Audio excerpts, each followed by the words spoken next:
Well, hello and welcome back to our series on the restoration of this Bing's Favorite pipe by Savinelli. And if you recall from the initial overview of the pipe that I did, it appears that there might be some burnout in the tobacco chamber. So, keeping with the way I usually do these things, I'm going to attempt to address the worst problem first, because obviously if we can't fix that, we don't want to waste time cleaning the stem and whatnot. So for now I'm going to remove the stem and set it aside, and we're going to focus on reaming the tobacco chamber, which does definitely have some cake. I don't know how bad it is. I don't think that cavern in there is purely just a hole in the cake, but we will find out. So to ream, I want to ream it fairly aggressively, and I like these Castleford reamers for that. So we'll start with the smallest one that catches. It's got a little bit of catch to it. And you have seen me ream before. Remember, these have a directionality to them, so you always want to turn them in this case, a clockwise direction.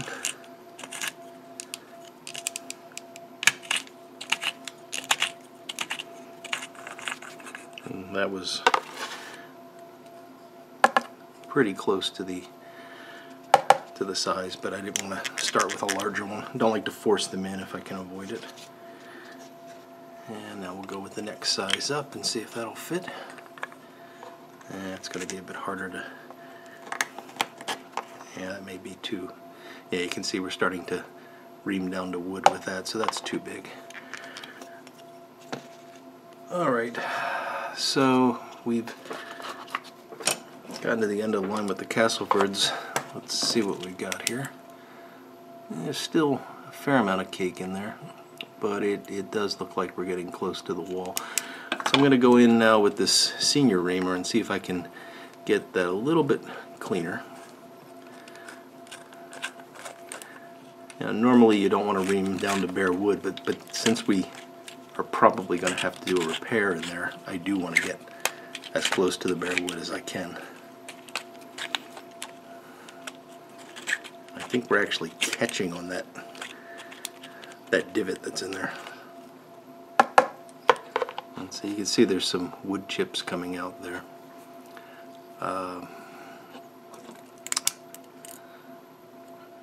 Alright. So yeah, we definitely have some burnout in there. Okay, I don't know if you can see this. So we've gotten down to bare wood in spots. Hopefully you can pick up some of that as I'm moving the light around. And there definitely is a cavern right back in there. So what I'm going to do now is take some sandpaper on my finger and roll it around in there and just try to get as clean as I can. And I'll bring you back once that's done and we'll talk about the next step. Alright, so we've done some more work on this, and I've done a fairly good job of getting that cavern cleaned out. Hopefully you can see the light color in there where it's just down to the raw briar. That was important because the next step we have, I want to make sure that we're dealing with raw briar, not cake. And I've pretty much, you can see over here, I've done a fairly good job of getting the cake down to the point where it's just a tiny amount, and we're very, very close to briar all the way around. And the way I did that was I actually switched over to my reaming knife to get the edges of the bowl. I got one of these dental tools to get down into that cavern and really clean the cake out. And then I eventually moved over to this little burr that I put into a Dremel tool and with a flexible shaft, and got down into that cavern and really cleaned it out. So we're all prepped now, and the question is, what are we going to put in there? Because obviously we have to fill that, or it very soon is going to burn through the outside of the bowl. Now, I've been playing around a lot with different sort of versions of what I guess you could call pipe mud. I mean, you're probably all familiar with the cigar ash pipe mud that's used in putting in the bottom of corncob pipes, and that also works if you've got spider webbing inside the pipe that you want to fill in before it leads to potential burnout. Small things. It works not so much because it forms a tight bond or is very durable, but it works because it's a really excellent surface for the cake to begin to seed on and build up. So really what we want to do is we want to be able to have a new layer of cake form evenly all around the inside of this bowl and basically cover up that gap. And to do that, that gap has to be filled with something. So I've been playing around with different things to try to serve that purpose, and I haven't come up with anything really satisfactory.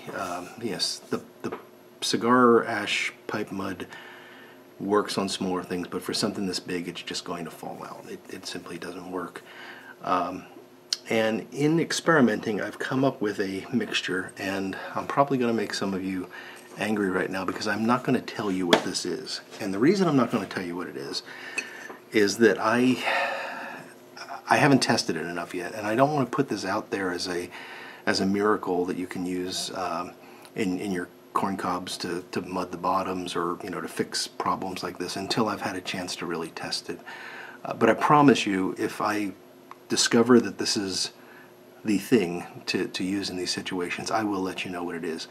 I'll tell you what it's not. It's not cigar ash. It's not any chemical. It certainly isn't something like epoxy or anything like that. It's actually completely natural. You could eat it. It's fully edible. It wouldn't taste very good, but there's nothing in here that you couldn't ingest. So this powder I'm going to mix with water and make into a paste that we can use to fill the inside of that cavern, we hope. And this is very similar to what I do with pipe mud, and you hopefully have seen my video on that. If you haven't, it's in the corncob playlist. But we're just adding a little bit of water at a time and trying to get this to a thick mud-like consistency. That grainy texture that you see there, that's actually good. We don't want this to be like a slick, wet clay so much, but we want to get close to a slick, wet clay. So it's a balancing act, and we just add a little bit of water at a time. Oops.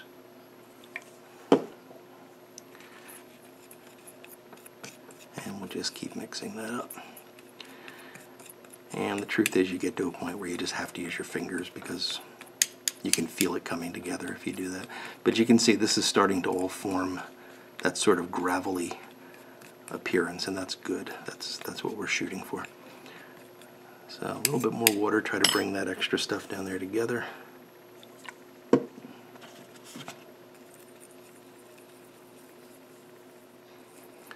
And we just kind of keep combining it and mixing it. Getting this right is important. Well, it's important for the pipe mud. Whether it's important for this particular mix remains to be seen. I have used this on some smaller things, and I've been quite happy with the way it works. But whether or not it's going to work in a case like this, I'm going to go in with my fingers now just to assess where we're at. Yeah, it's still too dry. It's not coming together. So we'll put some more water in.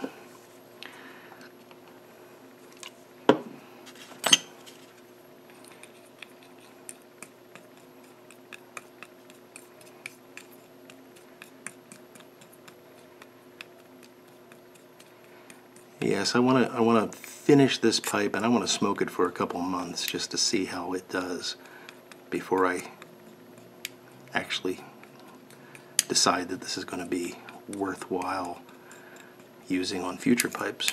So this is an experiment, really. Yeah, it's better. You can see how that's, when my fingers get out of the way, you'll be able to see. That's now kind of coming together into a solid piece, and that's what we want. Now it's not very sticky. It's not something that's going to bond to a surface, and that's one of the reasons I went in there with the burr, because I wanted to rough that surface up and, you know, provide as many nooks and crannies as I could for this to sink into. I'm going to make that a little bit wetter.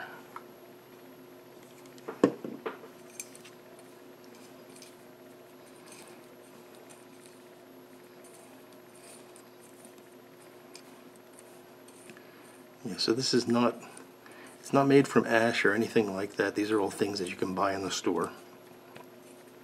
All the components, and then you mix them together. Alright, thinking that's kind of the consistency that I want. So you can see how that'll hold together nicely. You can pick up chunks of it, but it's not running. It's not, you know, like a liquidy clay. And now we're going to go ahead and try to pack it into that hole. And that is fairly extensive, so this is a good test of whether or not this is going to work. So let me go ahead and do this, and I may start this out and then bring you back after it's all done, because this is not going to be terribly exciting to watch. I'm just introducing some into the tobacco chamber and then using my finger to pack it in place. And what we're going to be going for is a nice, smooth interior with no noticeable cracks or crevices. Let's take a look at what that looks like now. Nothing else, it's a messy process. Okay, so hopefully you will be able to see, and it shows up nice because there's some flecks of white in the mixture, and they are supposed to be in there. And that is, it's really tough. I wish I had a little camera that I could put down inside the tobacco chamber to show you this. Actually, I wish I had a little camera like that just so that I could see what's going on in there. But that's pretty good. I might add just a little bit more, and then we're going to let this set overnight. So I will do that, and I will bring you back once we're ready for the next step in the restoration process. Well, we have allowed the mixture to set up, and it has pretty well cured. Let me show you what we're looking at now. So I have to tell you, I did change things a bit. So after I ended the last video, I realized that I had made a mistake. In my zeal to do the most difficult thing first and not waste any effort cleaning things that didn't need to be cleaned if the pipe were to be a failure, I neglected to retort the pipe. And obviously I usually would retort it at the end, but I don't want to retort over this this mixture. I don't think it will stand up to that. So what I had to do was, after you saw me put the stuff in there, I then went back in and cleaned it all out again. Basically went through the same process that I had done before I showed you myself putting this, I'm going to call it pipe mud because I don't have another name for it, but it's different from regular pipe mud. Before you saw me putting it in there. Anyway, I cleaned the whole thing out. I retorted the pipe. I allowed it to thoroughly dry from the alcohol. I then cleaned it again, just scrubbed it with a small wire brush, and then I reapplied the mixture. So it has been in there now overnight, and it sets up quite firmly. I've actually had some extra that I just kind of formed into a little lump here, and this is the stuff that's going in there. And you can see it's pretty hard. So this is what is hopefully going to be filling in that cavern that was down in there. Now the next thing I'm going to do is just take a little bit of sandpaper and, using my finger as a guide, I'm just going to go in there and try to smooth out that new inner wall.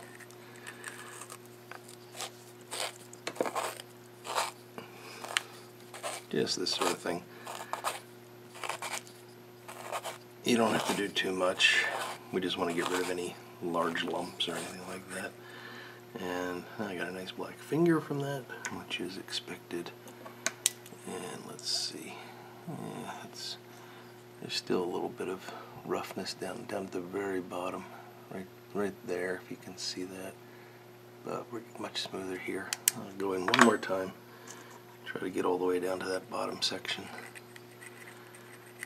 And it's not the end of the world if it's a little rough. I think I'm going to put a bowl coating on this after everything else is done, just to kind of even out the possibility of there being any burnout. And I'll talk more about that when I get to that point.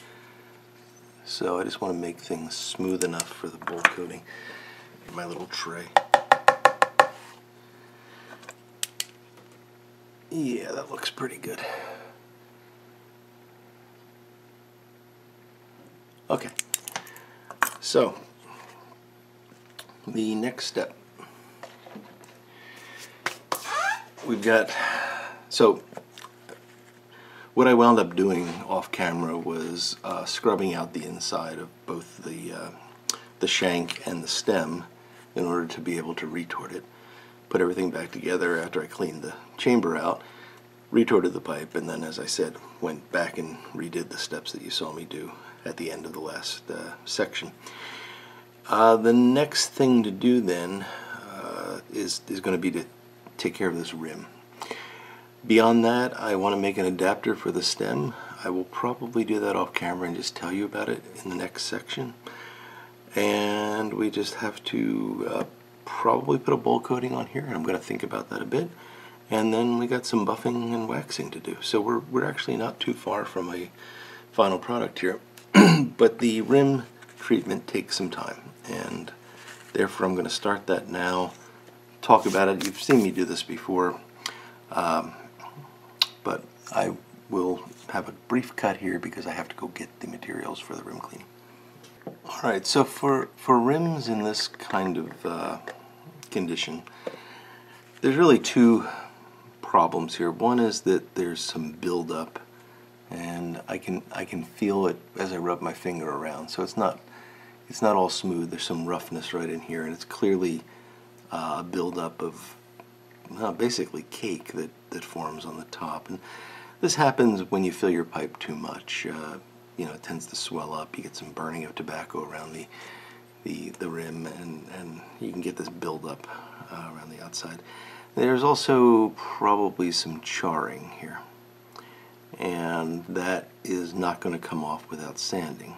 But we can't really tell what's charring and what's buildup too effectively at this point. So what we're going to do is we're going to use the method that I've really come to use just about always when I'm dealing with rims, and that is the Murphy's oil soap.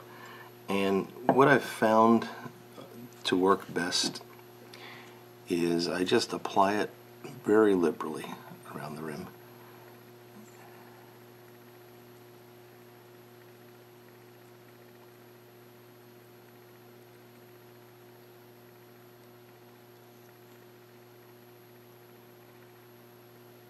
And you know, it's hard to do this without having some run down in the chamber, and I've thought about putting a cork in there or something, but the truth is it's very little, and it wipes out with a paper towel with no problem. So I'm not going to worry about that. And we really want this to be, you know, kind of glommed on there. You want to have a heavy coating of this stuff. And it's almost magic. It will, over the course of about 20 minutes, just loosen that stuff up to the point where it can just be removed with a paper towel. I don't really understand the chemistry in that, but it works, and I'm going to keep on using it. So we're just going to let that set, like I said, for about 20 minutes. I will wipe it off with a damp paper towel, and I'll basically repeat that process until the rim is clean. And we'll just keep applying it after wiping it off until the rim is clean. So it may take 3 or 4 applications before we're, you know, back to what we'd like the rim to look like. So what I'll do is I will continue that off camera, and once the rim is clean, I'll bring you back in the next video. So we're going to end this video here. And in the next video, we really just have a few final things to do. I will talk to you about, I'll make the adapter between now and then, because that's going to be all lathe work. And I'll talk to you about how I designed that and what I'll show it to you in the next video. And we'll do a bowl coating, and we'll basically buff and wax the pipe, and it'll be ready to smoke. So thank you all for watching. I hope you're enjoying this series, and if you want to stay up on this series and other series, please hit that subscribe button. If you're already a subscriber, thank you very much for that. I appreciate it. And as always, I appreciate all your likes and comments and questions. So thank you again, and until next time, I look forward to talking to you all again very soon. Goodbye now.